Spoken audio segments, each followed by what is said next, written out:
I think there's a lot of parallels and a lot of reasons why athletes become entrepreneurs and why entrepreneurs love to hire athletes, which I think is all related. But the reason that they're not the same is think about what skills did you learn in any process? What do you have? And what else can you apply that to, and how do you do it? And then, you just got to keep your head down, and then eventually you'll see that opportunity. And when you do, you should have a lot of pent up energy to go after it. I was thinking as you were speaking, I've always felt like there's a link between business and sports. And as you were talking, I was like, the mindset and preparation of an athlete actually mirrors in some ways, and you could actually speak to this better than me, mirrors the mindset and preparation of an entrepreneur. Because even if you take the NFL or you take the NBA, so the NBA, there's 30 teams. The NFL, there's 32 teams, I think. Only one team wins the Super Bowl. Only one team gets the NBA ring, right? So even the best players, the best teams in the world, 99% of them are not winning that year. Yeah, failure. Yeah, it's failure. And even if you think about, if you take it more micro, like the individual athlete, you look at any NBA player, they're like practicing in the off season, right? Putting up thousands of shots. A lot of the times, like in these games, it comes down to moments. Like you're putting in hours. Like they've done way more than 10,000 hours. Oh, way more. Yeah, blown past it for like 5 minutes in one fourth quarter. Yeah. But it's the same. Actually, I'll put the question to you. Do you feel like there is a tie between sports and entrepreneurship? And how closely would you say that when you're in business, how close does that feel to when you were on the baseball field and the way you would prepare and like even just being in those big moments in big games? So I've spent a lot of time thinking about this. I think I'll start with the way that they're different, because I think there's a lot of parallels and a lot of reasons why athletes become entrepreneurs and why entrepreneurs love to hire athletes, which I think is all related. But the reason that they're not the same is a lot of sports is like physically demanding, showing up when your body doesn't feel good, finding a way to win when you're not at your best. In business, it's like more mental, doing things that scare you, like public speaking, picking up the phone and calling people, walking into somebody's office to get a meeting, or like the monotony of doing the same thing.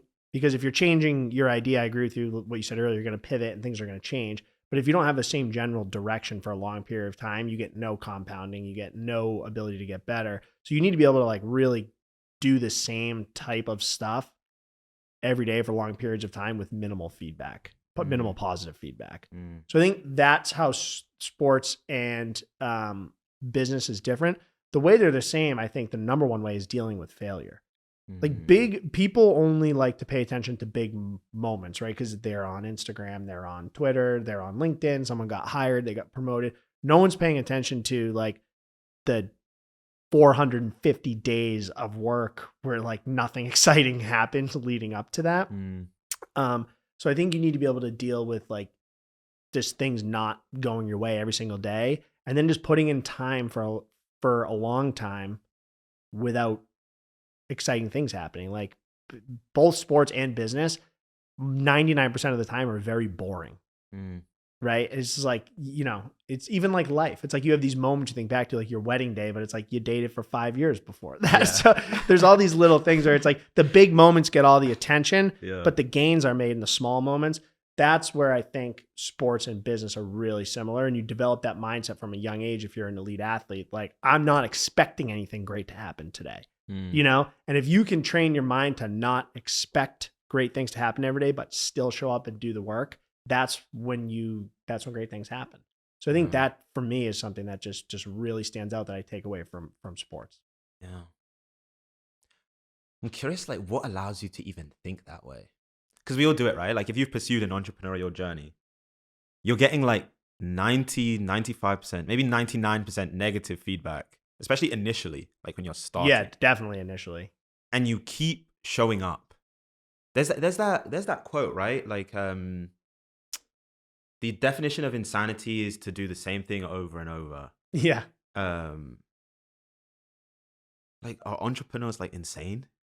To a certain extent, I think the only, or one of the big differences is like you need to look for opportunities to iterate too. So it's like in any given day, the vast majority of what you're doing might be the same, but there's like these micro iterations that don't really feel big in the moment, but then you look back 5 or 6 years and they seem like huge pivots, but it doesn't always work that way. Like even within on-demand storage, when we first started our company, we were serving mostly like people who wanted residential storage for like their goods in their home. We don't do any of that now. It's all commercial.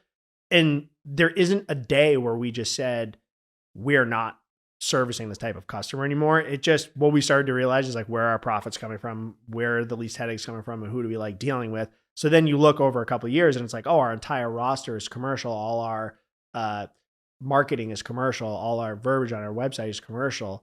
And I think that's how it happens more. So it feels like you're doing the same thing every day, but like these little 1% differences every day for 3 years actually produce something totally different than if you had stayed on the same path. So I think that's maybe how you get around the insane piece. Yeah. So, because you got to make sure it's working. If you're doing the same thing every day and it's not working, I agree. You're insane.